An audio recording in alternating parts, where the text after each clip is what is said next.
Okay. We're recording. Mr. San Miguel. Buenas tardes. Buenas tardes. Buenas tardes. We're here at the Gaista Gallery in San Antonio, and we're interviewing you about your participation with the Brown Beret chapters here in San Antonio.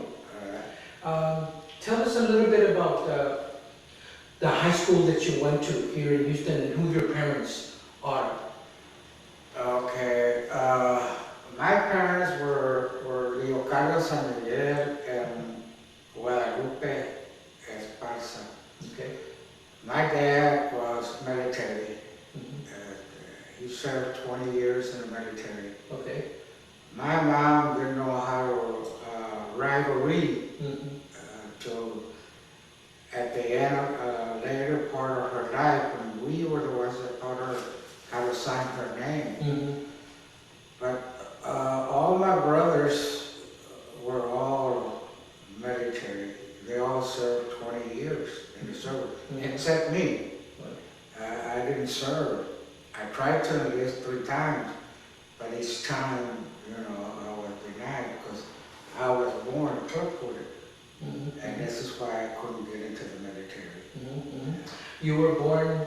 Crook-footed. Okay. Okay. Chueco de los pies. Right. Okay. Yeah. Okay. What high school did you go to? Mr. I went to San Miguel? Hollandale High School. To Hollandale High School. Okay. Here in San Antonio. Here in San Antonio. Okay. In my first year of high school, it was very, very difficult because we came from the escuela where everybody was Hispanic. And then all of a sudden here you are exposed to the white culture and discrimination. So we weren't used to that. And that was the result of a lot of fistfights that resulted in high school, the first 2 years of high school. Not only did we have to fight the white male person, but the teachers, the coaches there would join the fights against us. Yeah. So it was pretty hard. We had to band together.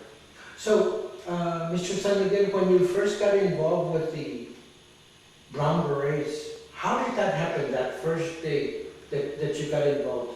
How did you hear about the Brown Berets? The first time I heard about the Brown Berets, I used to belong to an organization by the name of Chicano 3. Chicano 3? Yes. Okay. And what it really was a beer joint. And we would go there and drink beer and sometimes talk about politics and, get rowdy and fight one another. And one day they told us, hey, Victor, the Brown Berets are coming down here. And we want you to be here. And I said, well, who are the Brown Berets? They said, well, there are a bunch of guys from the west side who are trying to change the structure. Well, let's join them. Why should we, go against them? Right.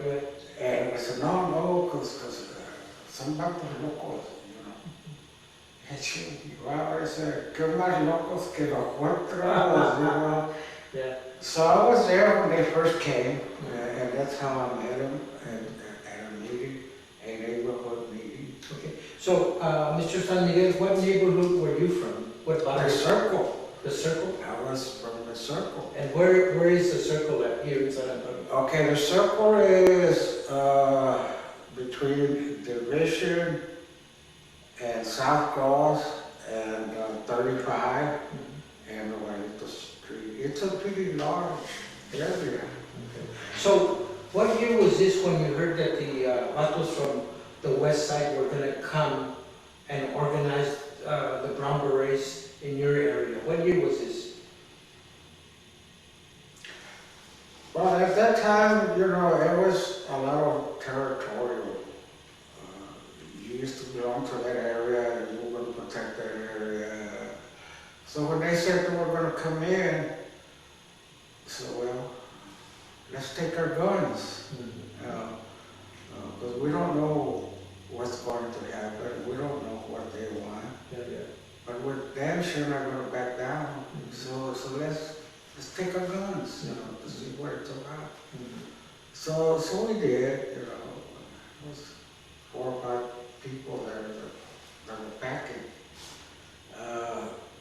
But after hearing them talk, I kind of started getting a different idea of what they were there for.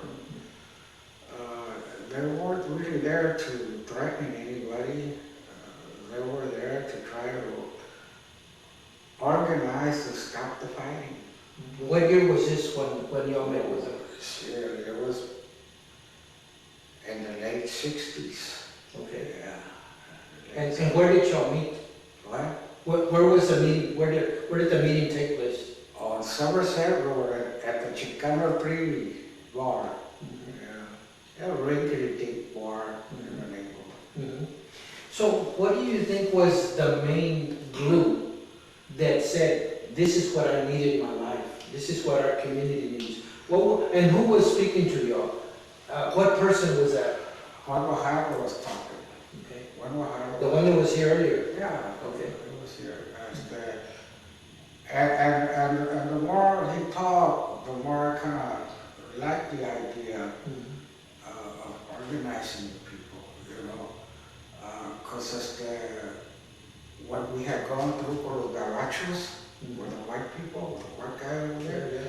So it kind of started making some sense. Wait a minute, why were the white people against us?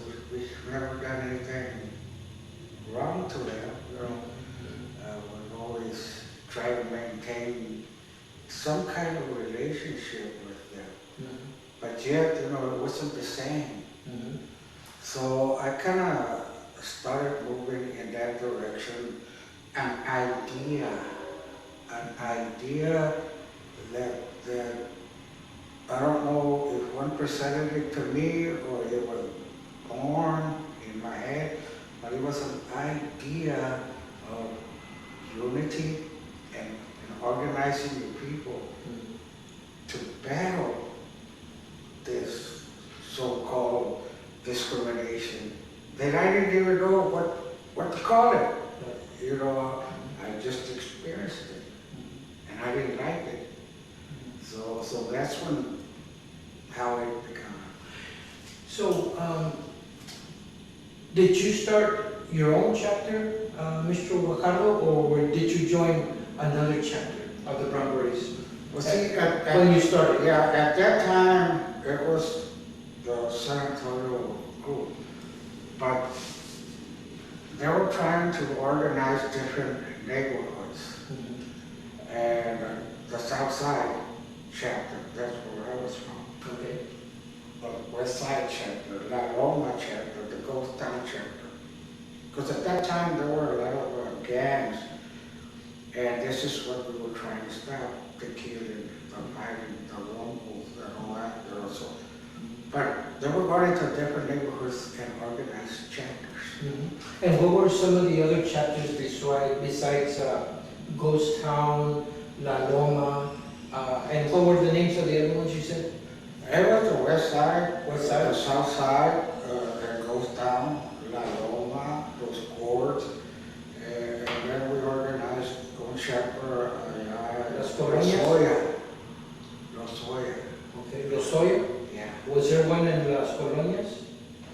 We were there, some of the berets were from the Colonias. Okay.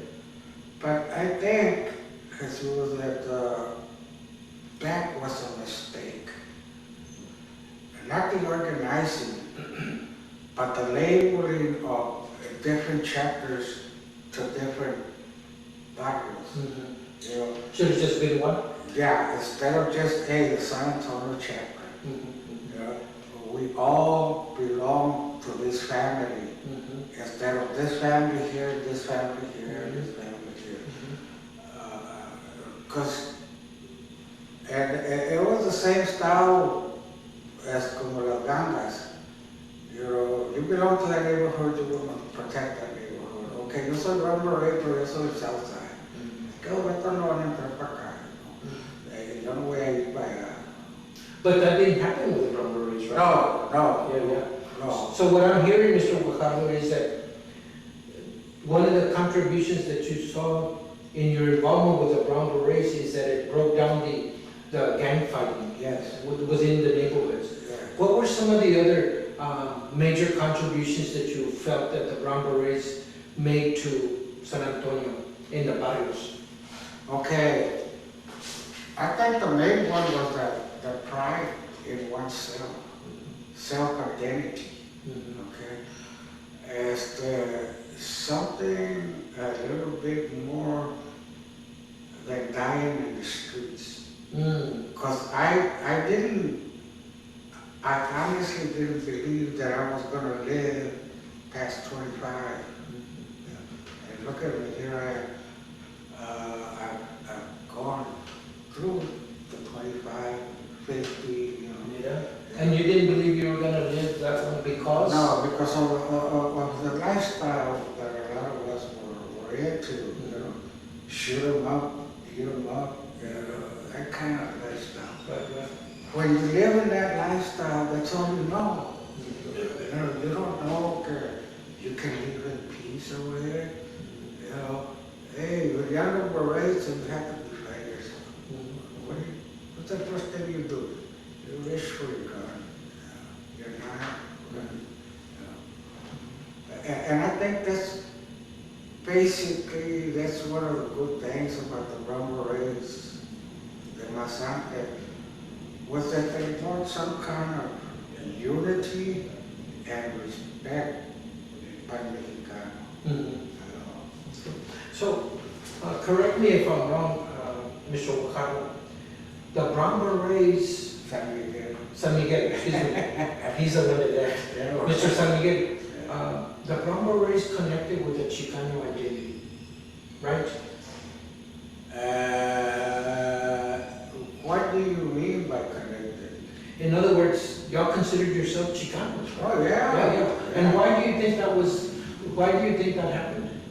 Instead of being connected with the Hispanic or Latino identity, but rather y'all chose the Chicano. Because of that idea, that you were going to pull yourself up by your shoestrings and you were going to better yourself. The idea that you know, you were somebody. The idea that you're not going to step all over me. And the idea of something better for your little brothers and sisters that were coming behind you. At that time I wasn't married or anything like that, you know. But there had to be something better than just seeing people get shot, get cut. You know, there had to be something better. So to be clear, when did you start what was the year that you started with the Brown Berets, Mr. San Miguel? The message that I started? No, what year did you start with them? Oh, I don't exactly remember what year. About when? Maybe back in the late 60s, 69, okay. 68. Okay. More or less. Now, when you think about a Brown Beret that was a perfect model of what a Brown Beret was, who was that person for you as a Brown Beret member? A person that you looked up to? There were a lot of them. That I kind of respected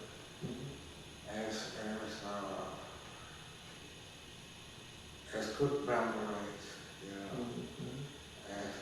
Juan Guajardo was one of them. My brother Frank, Arturo Mateo. There were a lot Now, Mr. Guajardo said that the Prime Minister, right, of the Brown Berets, he said that there was an event where they went to Austin, Texas, and they raised a Mexican flag. Were you there? Heck yeah, I was there. Okay. Take us by the hand, so to speak, All right. and tell us how you started from San Antonio and what happened in Austin. Who did you go with? Well, we went with the Territory chapter. There were some from the south side. There were some carnales, brown beret carnales from Austin. And we were down there in Austin in the state in the capital for some kind of protest. And it's been so long, I don't remember. There's so many protests. Yeah. So what was happening, the people were on the stairs and we were right there. The cops were all around us, and somebody came up with a bright idea. Hey, oh my God, did I? And I said, yeah, orale, so, alright. And man, we were surrounded like that. Like that, 4 cops. And said, oh. I said, gee, well, we're gonna get our butt kicked real bad this time, And I remember that an old gentleman with a cigar, he came in through the cops and he was chewing gum and he had that cigar and he looks up at the flag and then he looks at me and he said, is that your flag? I said, yes, sir. I said, are you going to take it with you? He said.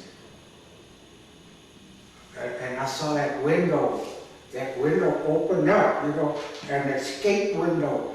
And I said, yes, sir, we'll take it with us. He said, well, when this is over, he says, please take it down and take it with you. What? Yeah. Un gringo. Un gringo. Un viejito gringo, man. I don't know who he is to this day. But God bless his soul. He saved us a hell of an ass kicking, You could tell they were going to beat us up. So yeah, at the end of the protest, we took it down and, we came back home. So what do you think was the main accomplishment by raising the Mexican flag, Mr. San Miguel? Now that I think back on it, Jesus, at that time, there was a spur of the moment there.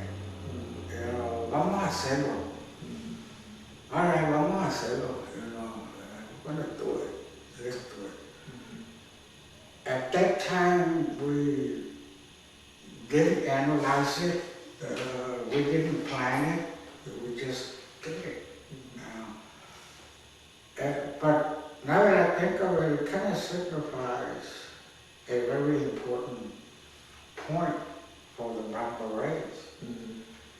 Because they have been the only ones to do that. They have raised the Mexican flag, even though that's not my country. Yeah.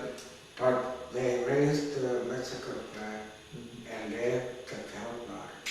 Now, Mr. San Miguel, give us a chronology, a history of some of those events that you participated in as a Brown Beret member here in San Antonio. Start with the earliest one. For example, the one in Austin, right? That was one event. What were some of the other events that you participated in? Do you want me to flower it, or do you want me to tell it the way it went down? The way it went down. There were several incidents when I was a Beret that I was involved in. I remember one time when we were organizing in West Texas, we really didn't have anybody to tell us what to do. We didn't have anybody to advise us. We didn't have a roadmap, so we went blind, from town to town, trying to raise chapters and organize. And I remember one day in Odessa,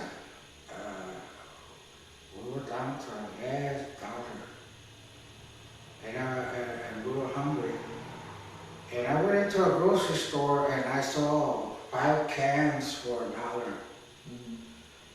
I said, hey, but I only have $1, so give it to me. He sold me 5 cans.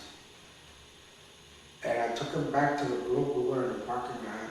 But before I did, I took the labels off the cans. And I gave a can to each one of us. We opened them and we ate them. 2 months later, one of the Berets that went with me said, hey, Victor, that was the main thing you did over there. And I said, well, what do you mean? He said, that was dog food you gave me. Did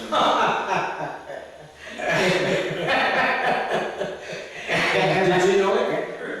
Yeah, I was the one who bought it. I was the one that took the labels off.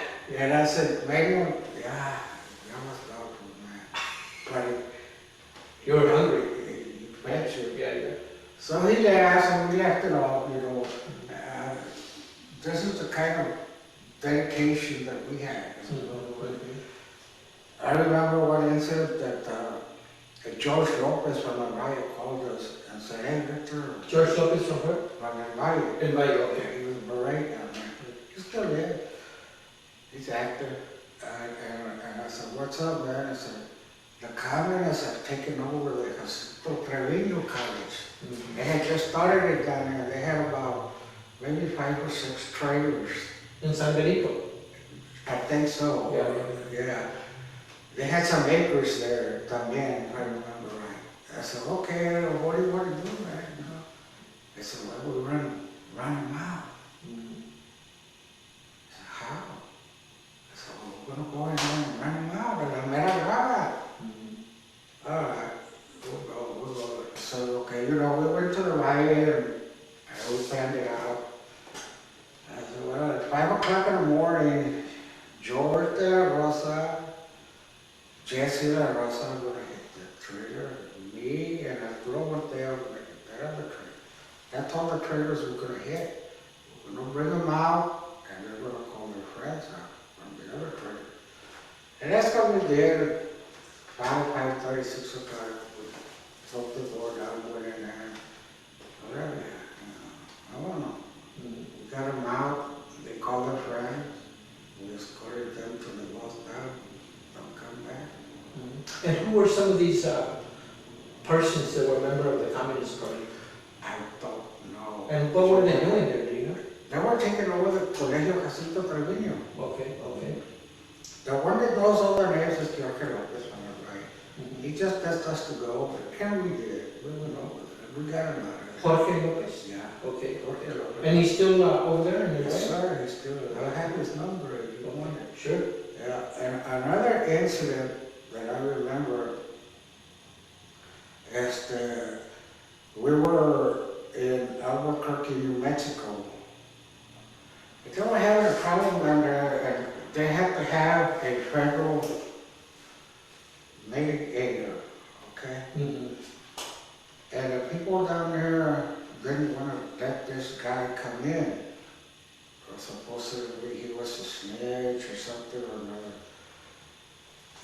And at that time, the Southside chapter from San Antonio were the only ones there.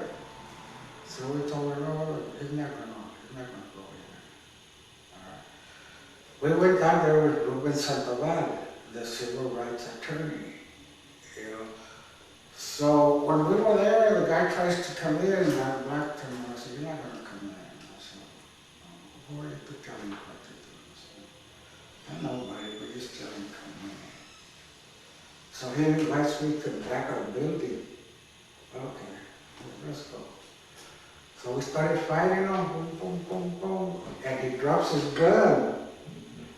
And Russell John, another one of the Berets, picks it up. You know, so that's when the guy quit. When he dropped the gun, he quit. He said, no, I don't know. No. Ya no quiero pedo. You don't believe it. I said, pedo. So we took the gun and gave it to Ruben Sandoval. That was another incident. I think it was in Lubbock somewhere. And again with Ruben Sandoval, we were Ruben Sandoval's bodyguards. Okay? And remind us again, Ruben Sandoval was an attorney, He was an attorney, a civil rights attorney. and he was from San Antonio? He was from San Antonio. He originally was from El Paso, but he moved to San Antonio. And the reason that y'all were bodyguarding him was for what? To be clear. Because there was a lot of threats on his life, because of him being in the civil rights. At that time, back in the 60s and early 70s, it was a very dangerous time for a civil rights attorney, for activists who were really vocal. Who else was an activist that y'all felt that y'all needed to protect him? The only one that we didn't really care for really was Ruben Sandoval. And is he still alive? No, I think he committed suicide back in 1995 or 96. At that time I was in prison, so because I wasn't out here. I don't know the full story. And he was with us there, and it was a night, and we were on the second floor, and Raul Rosales from Houston, he was with us, a parade. He says, "Hey Victor, I hear noises up there." Where? Up there in the roof. I said, "No, that case it's almost like midnight, man. Who's gonna be up there?" I said, "I'm telling you, I'm hearing noises." So let's go check it out. So we went around up there in the motel, and there was a long ladder up there to the second floor. So I said, "What in the hell are those guys?" So we went over there and took the ladder down. And after that, there were some guys in suits. "Hey, put that ladder back on there." And, "Oh, what are you all doing out there?" They were from the FBI. They were spying on who? Yeah, they were spying on us. This is what I'm doing over there. So no, we're gonna leave the ladder there, Get your old people to come over here. That night, we moved to 2 different motels. Ruben Sandoval, my brother Frank San Miguel, and I, and Raul Rosales were in the same room, okay? Raul and I were going to stay up all night. Ruben was in one bed, and my brother was on the other bed. And so we were sitting, we were going to, stay up all that night. And I got up and I told Raul, whatever you do, don't open the door, man. So no. So I went to the restroom, and I finished doing my bed. And Raul had 2 guys in, 2 guys. And they came and stood in front of the bed, and they were arguing with Ruben Sandoval. My brother, Frank, was on his elbow, and he had his gun covered with a sheet, but he was laying down on his elbow, and I knew he had the gun. And Raul was standing by the door, and Ruben Sandoval was arguing with the guy. And Ruben tells him, "Look, man, now ask him, this are the brown berets, And then he says, "Que chinguen su madre los brown berets." And the guy didn't know I was in the restroom. So I opened the door, and I already had my pistol in my hand. And I whacked him over the head with my gun.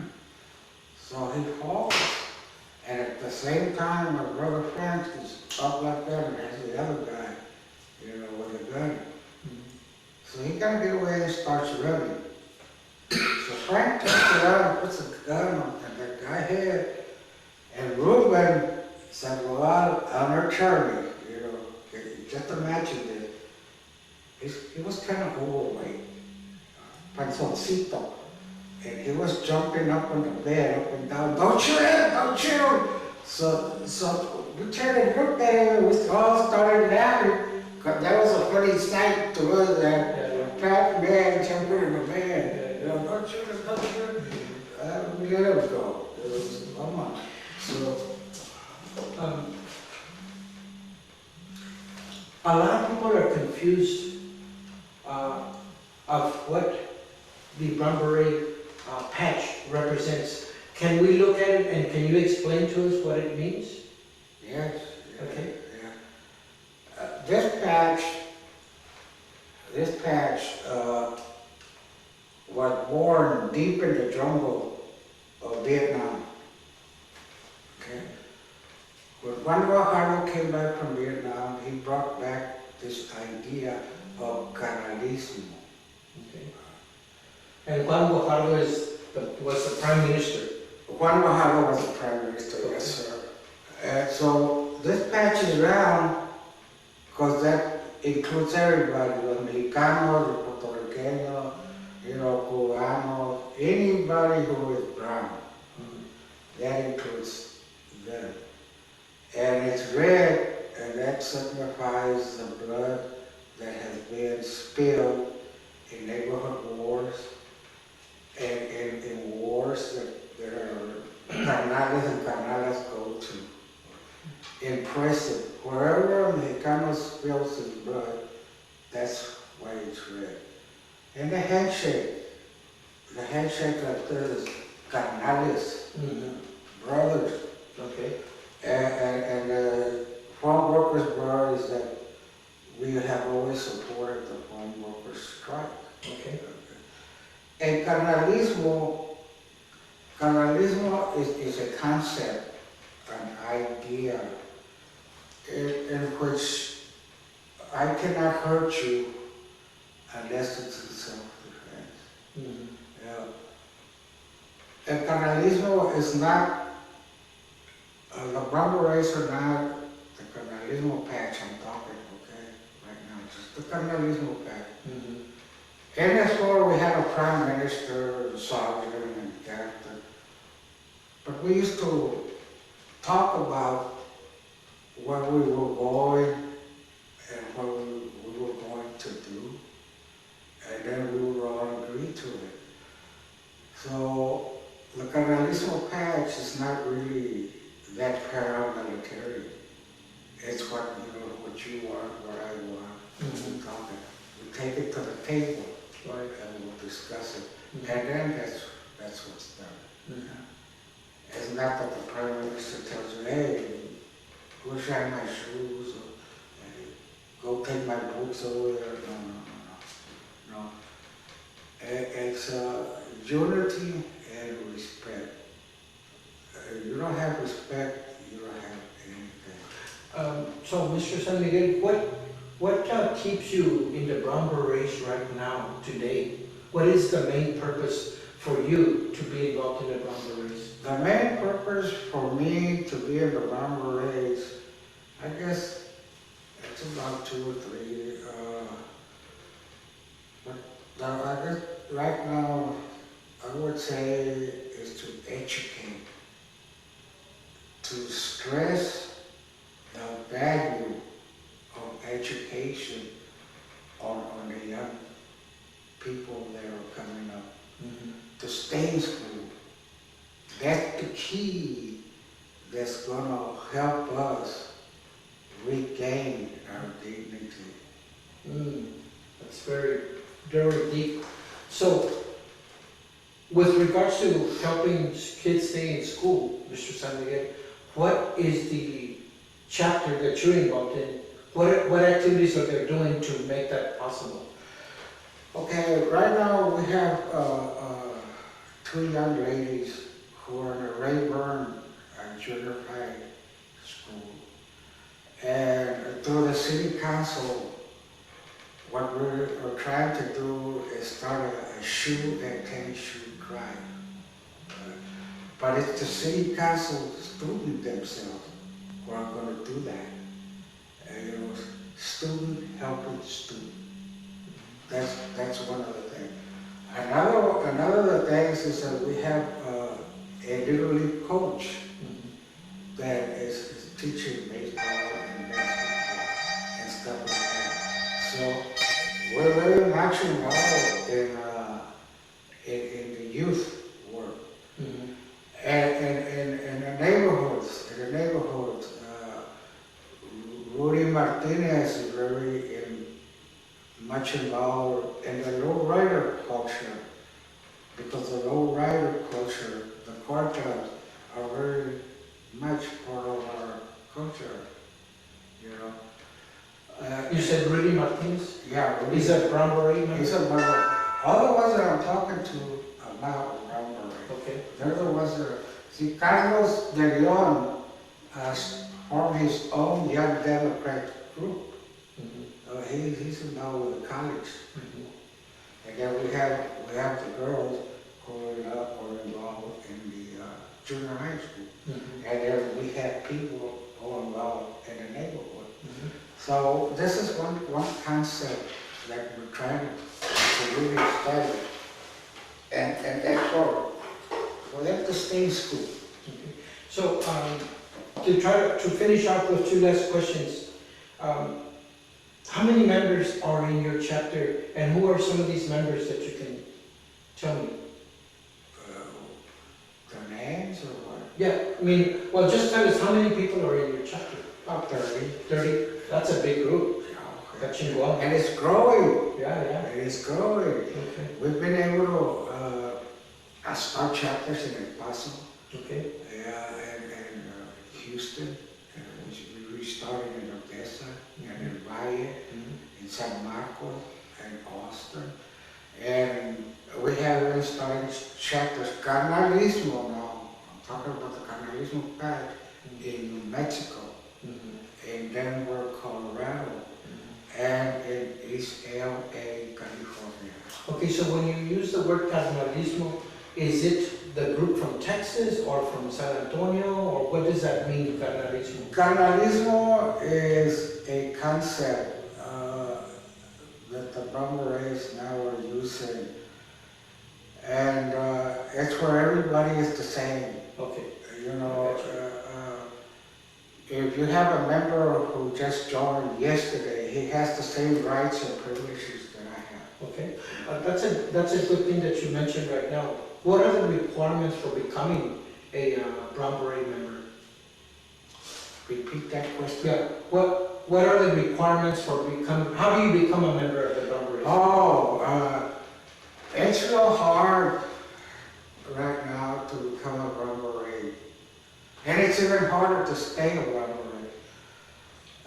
Some of the requirements for the Brown Berets are you have to attend 5 Brown Beret functions. Mhm. And that's, the reason for that is we have to know where your heart is. Mhm. We have to know what your commitment Mhm. is to the people. And there are 2 basic questions that they ask you. One, have you ever been convicted of any child molestation cases or sexual crimes? Mhm. We don't want to have anything to do with, sexual molestation people. Mhm. And the other one, and this is a heavy question, Jesus, are you ready and able to give your life for the Brown Berets and what they believe in? And that's a question that only each individual can answer for herself or himself. Mhm.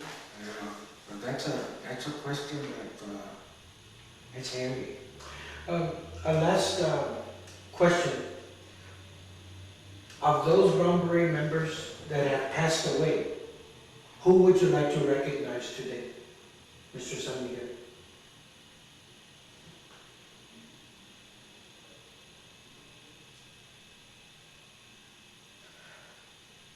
Oh man.